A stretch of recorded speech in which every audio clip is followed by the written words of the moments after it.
Just a reminder that your Father wants you to be a partaker of the divine nature, not a waiter for it. Jesus even said, the kingdom of heaven is within you, right here and right now.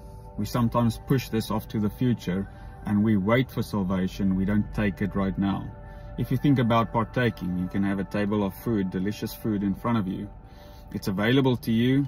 You can enjoy the benefits of it right now. But for some other reason, you do not think it is for you, or you don't think it's for now. And then you're not a partaker.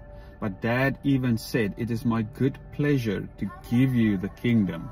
So he wants you to be a partaker. Jesus also said, let it be on earth as it is in heaven. He didn't say, let it be in heaven as it is in heaven. That means if he mentioned earth, he wants you to experience that salvation right here, right now.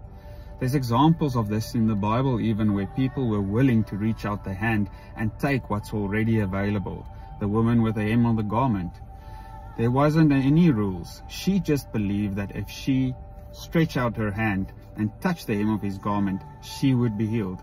And he said, as per your faith, so be it unto you. He said, your faith has made you whole. She was just available to reach for what was already there. So if you can believe for 1 second today that everything that you think is in heaven, you'll get in heaven, is already yours now, and reach for it, you might just be surprised and start receiving.